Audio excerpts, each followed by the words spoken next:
Where shall we go today? Where shall we go? Where do you want to go today? Let's visit New Brighton, with the stunning views of Liverpool docks over the way, including the brand new massive cranes that they've installed in the last 10 years, and also of course Liverpool itself.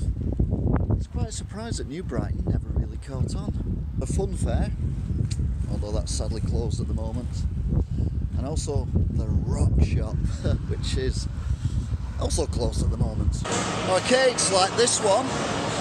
Also has the Riverside Bowl as well. Now you might think that's named wrong because it's at the seaside, but it's not technically. That over there is a river.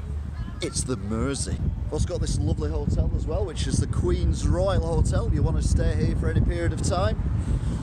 I'm not exactly sure why you would want to stay here for any period of time, but if you do, there's a hotel. There is no end of choice of food, including the Seaside Cafe, which is open 7 days, although not at the moment. Though it's a really nice building, Lace's Bar has seen better days and is sadly not open at the moment. Have a quick look at that.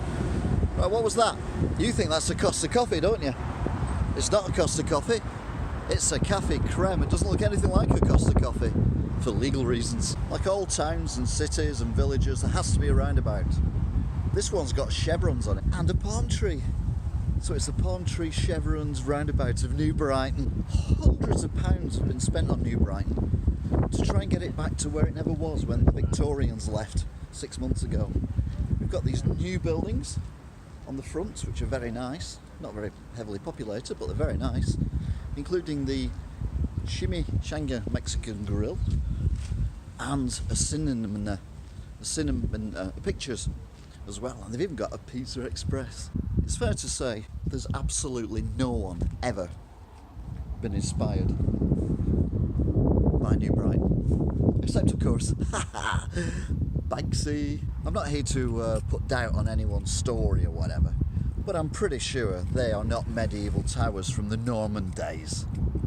I mean, come on!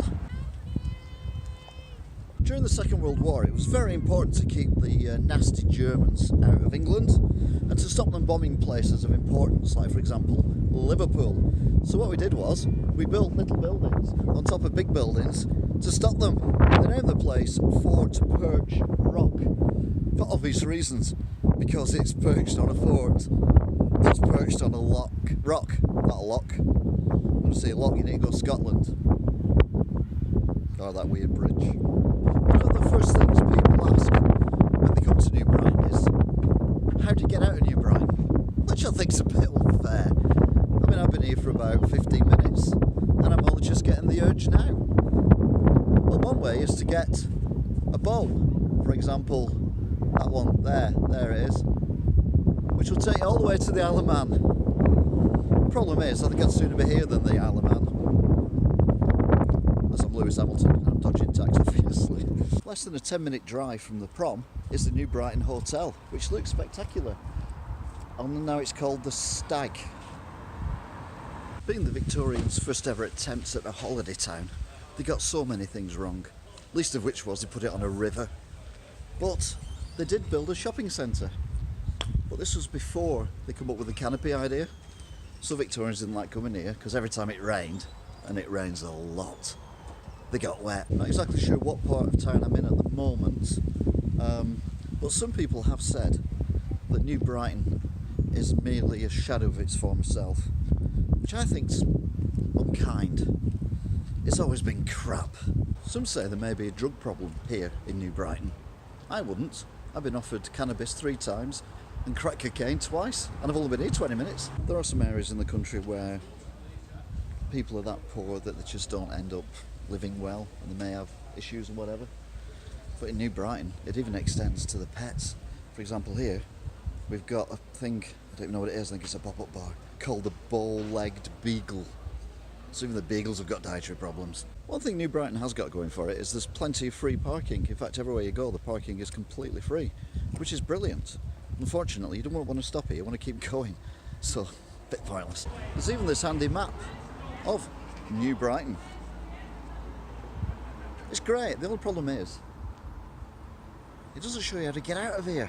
If mermaids are your thing, well, you could come to New Brighton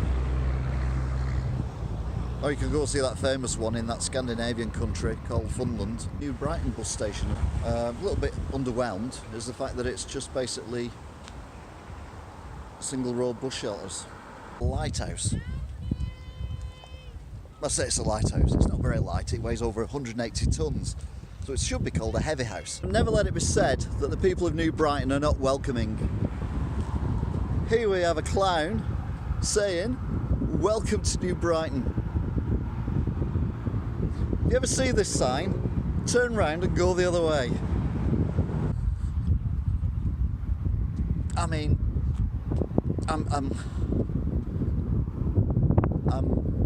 if you have New Brighton, why not? Till next time, bye. Where shall we go today? Where shall we go? Where do you want to go today? Let's visit.